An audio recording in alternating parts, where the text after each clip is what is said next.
Assalamualaikum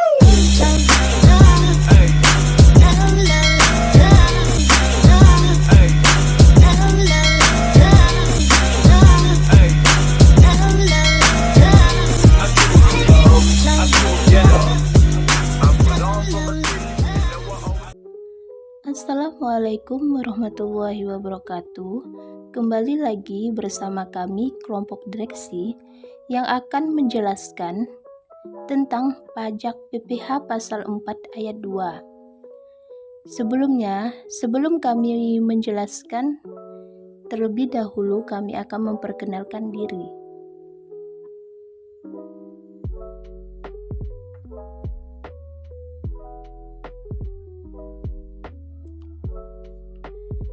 Baiklah, langsung saja saya akan menjelaskan tentang pengertian PPh pasal 4 ayat 2. PPh pasal 4 ayat 2 atau PPh final adalah pajak penghasilan atas jenis penghasilan tertentu yang bersifat final dan tidak dapat dikreditkan dengan pajak penghasilan terhutang. Istilah final di sini berarti bahwa pemotongan pajak hanya sekali dalam sebuah masa pajak dengan pertimbangan kemudahan, kesederhanaan, kepastian, pengenaan pajak yang tepat waktu, dan pertimbangan lainnya.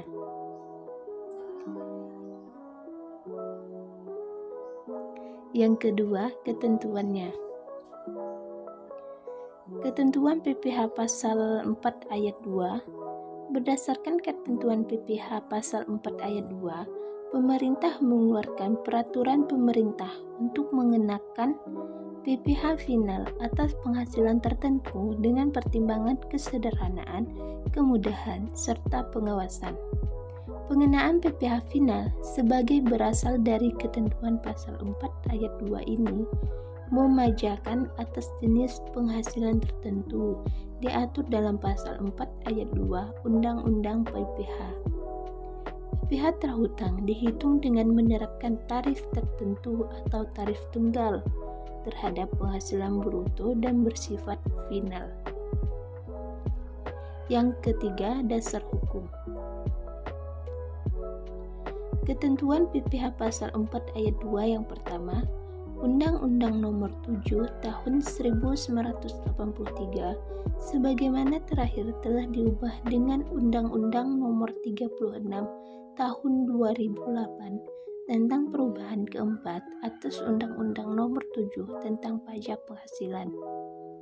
Yang kedua, PP Nomor 48 Tahun 1994 sebagaimana telah diubah terakhir dengan PP Nomor 71 Tahun 2008. Yang ketiga, PP Nomor 29 Tahun 1996 sebagaimana telah diubah dengan PP Nomor 5 Tahun 2002. Yang keempat, PP Nomor 51 Tahun 2008 sebagaimana telah diubah dengan PP Nomor 40 Tahun 2009. Yang kelima, Keputusan Menteri Keuangan Nomor 120 KMK 03/2002 tentang perubahan Kepmenku Nomor 394 KMK 04/1996 tentang pelaksanaan pembayaran dan pemotongan PPh atas penghasilan dari persewaan tanah dan atau bangunan.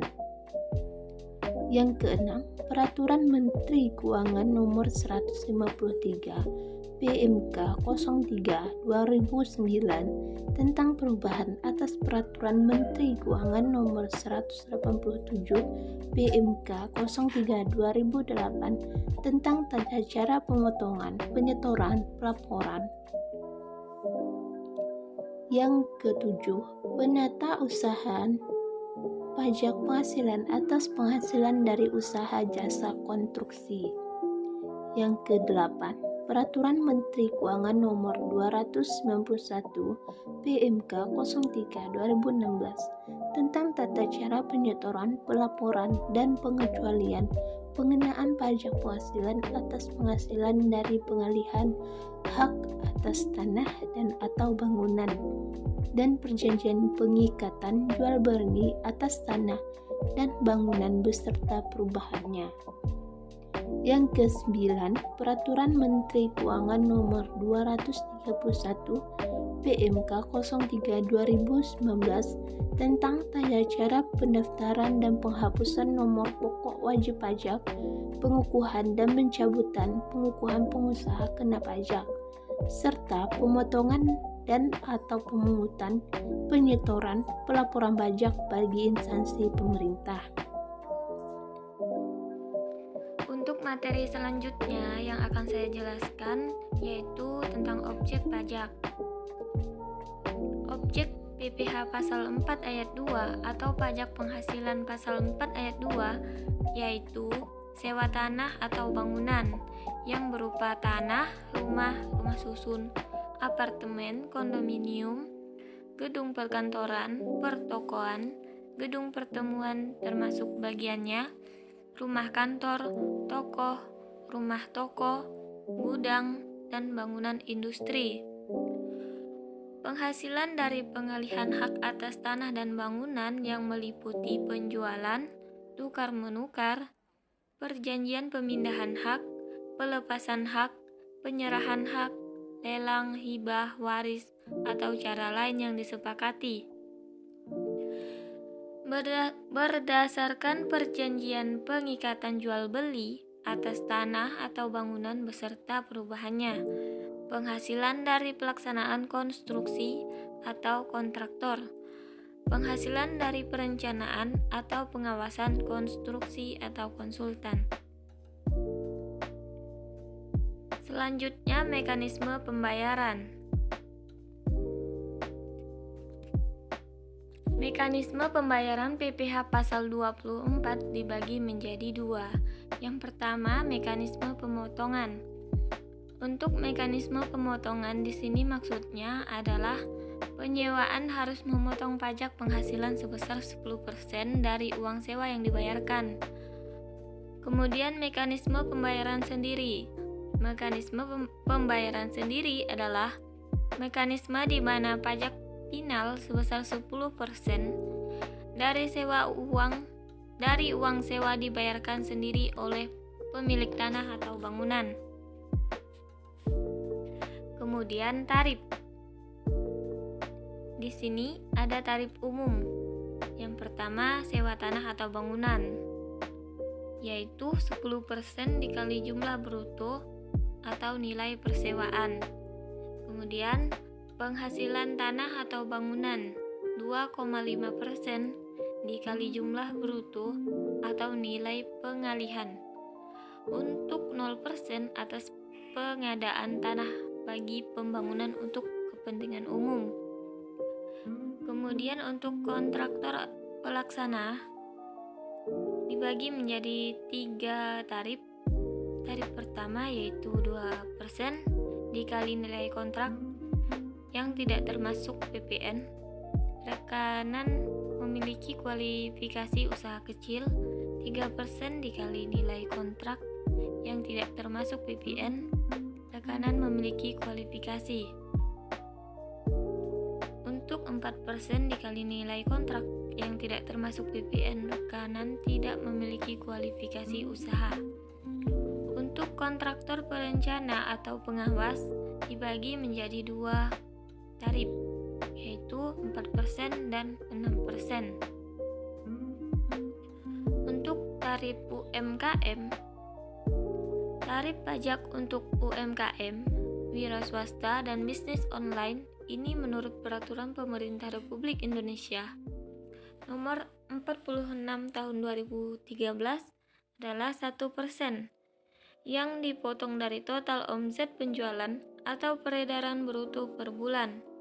Contohnya, dalam 1 bulan jumlah total penghasilan atau omset yang didapat salah satu UMKM ini adalah sebesar 55 juta. PPh pasal 4 ayat 2 final atas penghasilan tersebut adalah 55 juta dikali 1% sama dengan 550.000. Berikut ini macam-macam objek pajak dengan tarifnya masing-masing yang telah diatur pemerintah. Yang pertama, tarif PPh pasal 4 ayat 2 sebesar 0 sampai 20%. Tarif ini merupakan bunga dari kewajiban. Penjelasan lebih rinci termasuk dalam Peraturan Pemerintah Nomor 16 Tahun 2009. Kemudian yang kedua, tarif PPh pasal 4 ayat 2 sebesar 0,1%. Tarif pajak ini dikenakan pada transaksi dari penjualan saham atau pengalihan ibu kota mitra perusahaan yang telah diterima oleh modal usaha sebagaimana telah diatur di dalam Peraturan Pemerintah Nomor 4 Tahun 1995. Kemudian yang ketiga, tarif PPh pasal 4 ayat 2 sebesar 0,5%. Tarif pajak ini untuk transaksi penjualan saham pendiri yaitu 0,5% dan saham bukan pendiri atau non-founder sebesar 0,1%. Ketentuan ini tercantum dalam Peraturan Pemerintah Nomor 14 Tahun 1997 serta turunannya Keputusan Menteri Keuangan Nomor 282 KMK 04/1997 SE 15 PJ 42 1997 dan SE 06 PJ 4 tahun 1997. Tarif PPh pasal 4 ayat 2 sebesar 2-6%. Tarif ini untuk jasa konstruksi. Kemudian tarif PPh pasal 4 ayat 2 sebesar 2,5%. Tarif ini untuk transaksi derivatif berjangka panjang yang telah diperdagangkan di bursa sebagaimana telah diatur Peraturan Pemerintah Nomor 17 Tahun 2009. Tarif PPh pasal 4 ayat 2 sebesar 5%. Tarif ini dikenakan pada pengalihan hak atas tanah atau bangunan. Dalam hal ini termasuk usaha real estate, seperti yang dicantumkan pada Peraturan Pemerintah Nomor 71 Tahun 2008. Tarif PPh pasal 4 ayat 2 sebesar 10%. Tarif ini dikenakan pada bunga simpanan yang dibayarkan koperasi kepada para anggotanya masing-masing. Tarif PPh pasal 4 ayat 2 sebesar 10% ini juga diperuntukkan pada dividen yang diterima wajib pajak orang pribadi di dalam negeri.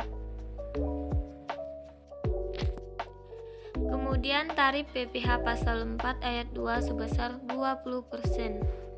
Tarif ini untuk bunga deposito serta jenis-jenis tabungan, sertifikat Bank Indonesia atau SBI, dan diskon jasa giro sesuai Peraturan Pemerintah Nomor 131 Tahun 2000. Tarif PPh pasal 4 ayat 2 sebesar 25%. Tarif ini diberlakukan pada hadiah, lotre atau undian seperti diatur dalam Peraturan Pemerintah Nomor 132 Tahun 2000. Tujuh, waktu setor dan lapor. 1. Sewa tanah dan atau bangunan. Disetor oleh pemotong maksimal tanggal 10 bulan berikutnya. Jika disetor sendiri maksimal tanggal 15 bulan berikutnya.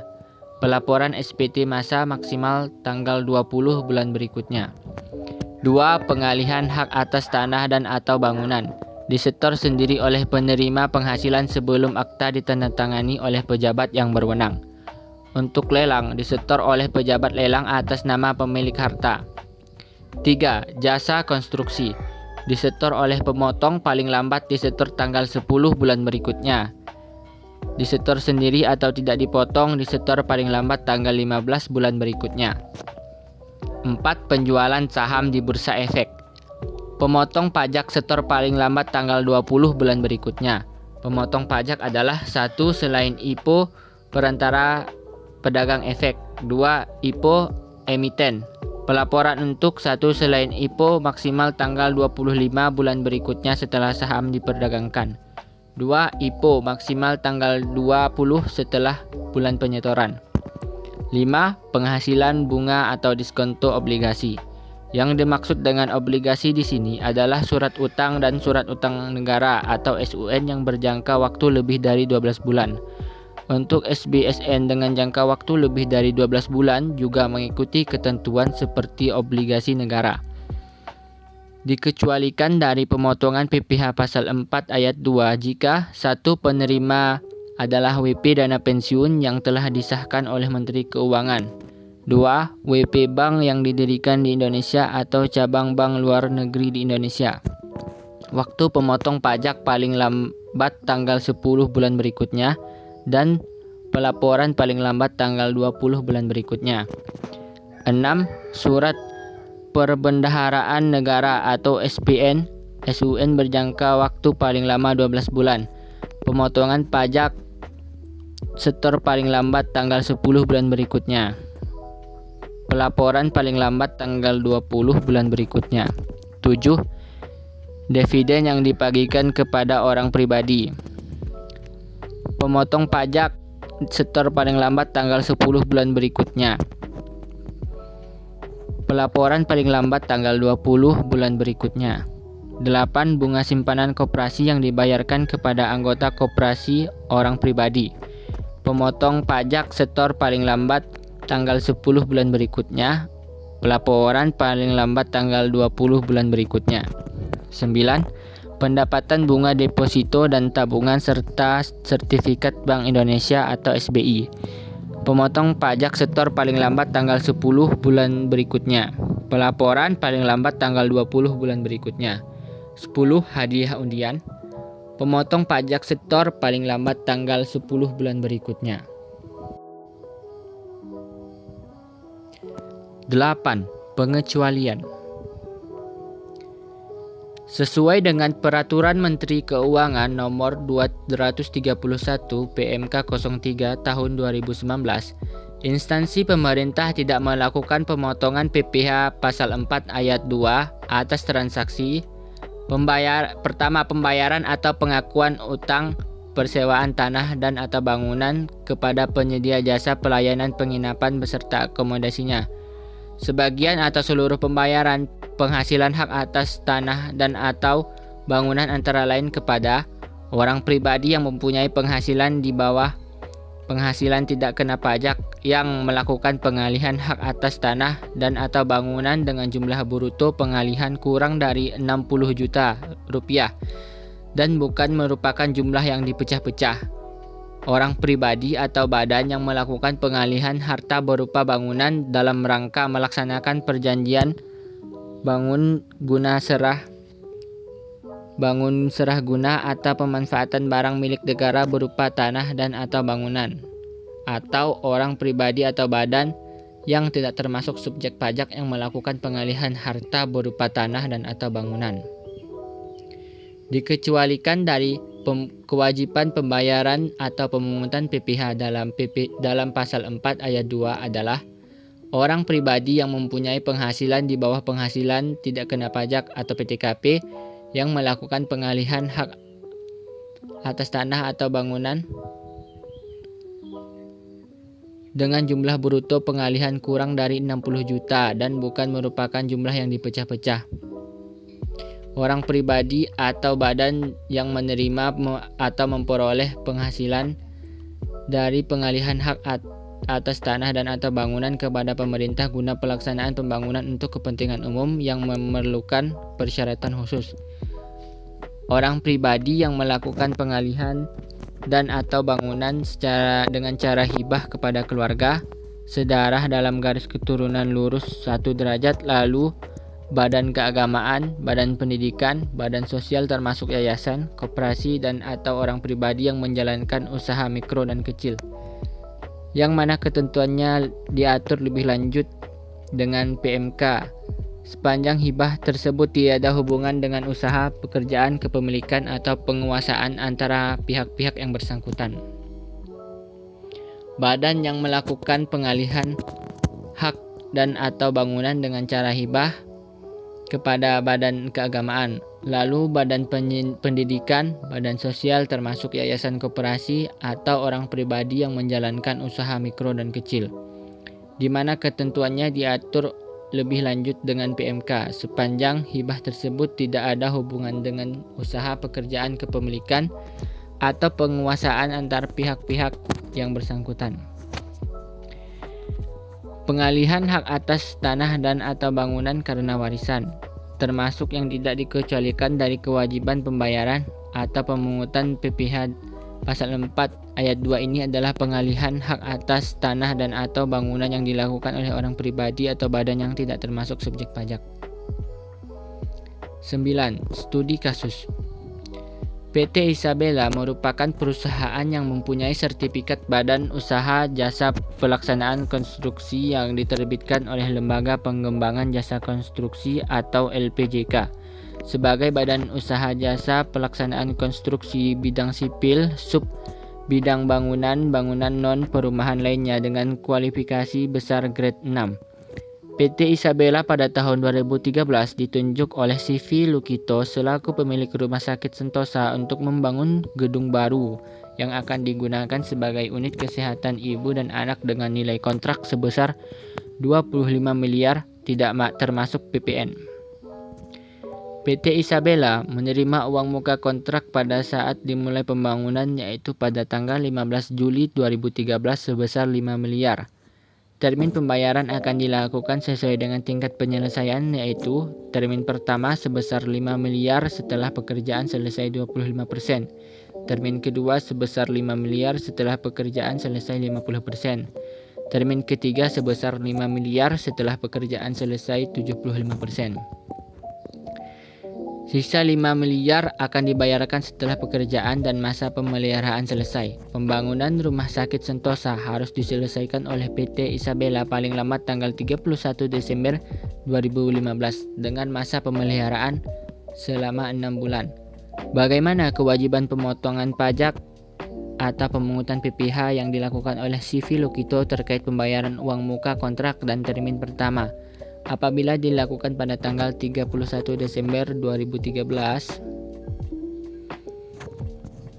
penyelesaian pembayaran uang muka kontrak besarnya pemotongan PPh pasal 4 ayat 2 penghasilan dari usaha jasa konstruksi adalah 3% dikali 5 miliar sama dengan 150 juta rupiah. Untuk pembayaran termin pertama, besarnya potongan PPh pasal 4 ayat 2 atas penghasilan dari usaha jasa konstruksi adalah sebesar 3% dikali 5 miliar sama dengan 150 juta rupiah.